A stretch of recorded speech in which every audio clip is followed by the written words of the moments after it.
భోగాపురం విమానాశ్రయం నిర్మాణ క్రెడిట్ ఎవరిది? నేనే కట్టేశానని చెబుతున్న జగన్ ఈ ప్రశ్నలకు సమాధానం చెప్పాల్సిందే. విశాఖపట్నం విమానాశ్రయంపై రద్దీ రోజు రోజుకు పెరుగుతున్న పరిస్థితిని గమనించిన అప్పటి ముఖ్యమంత్రి చంద్రబాబు భోగాపురంలో ఒక గ్రీన్ ఫీల్డ్ అంతర్జాతీయ విమానాశ్రయం నిర్మించాలనే దూరదృష్టితో 2015లో సంకల్పించిన మాట వాస్తవం. 2017లో కేంద్ర ప్రభుత్వంతో చర్చలు జరిపి సాంకేతిక అనుమతులు, నిధులు సాధించారు. 2018లో రైతులతో చర్చించి 2203 ఎకరాల భూమిని సేకరించారు.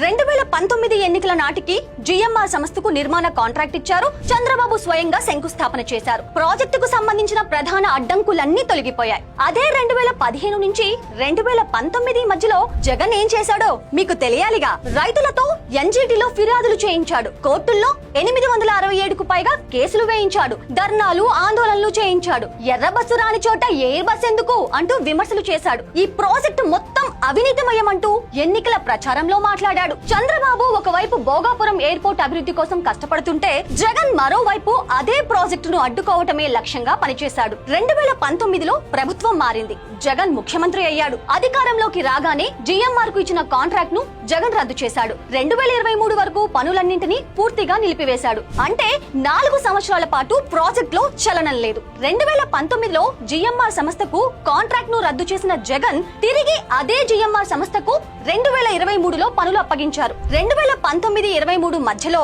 కాకినాడ సెజ్ లో జిఎంఆర్ సంస్థకున్న 51% వాటాను తనకు రాయించుకున్నాడు. దానికి ప్రతిఫలంగా భోగాపురం విమానాశ్రయం పనులు తిరిగి ప్రారంభమయ్యాయి. మరి బ్లాక్ మెయిల్ చేశాడో, బెదిరించాడో, ఏమైందో తెలియదు. కానీ కాకినాడ పోర్టు లెక్క తేలే వరకు జిఎంఆర్ ని ఇబ్బంది పెట్టింది మాత్రం వాస్తవం. 2023లో 4 ఏళ్లు ప్రాజెక్ట్ ను ఆపేసిన జగన్ మళ్లీ భోగాపురం విమానాశ్రయానికి శంకుస్థాపన చేశాడు. కొద్ది కాలానికి ప్రజలు తీర్పు చెప్పారు. 2024లో జగన్ ఓడిపోయారు. చంద్రబాబు తిరిగి ముఖ్యమంత్రి అయ్యారు. మీరు గమనిస్తే కేవలం శంకుస్థాపన చేసిన 5-6 నెలల వ్యవధిలో జగన్ ఓడిపోయారు. ఇక్కడ జగన్ పీకింది ఏం లేదని స్పష్టంగా కనిపిస్తుంది. అయినప్పటికీ క్రెడిట్ కావాలని అడగటం చూస్తుంటే జగన్ ను ఏమనాలి?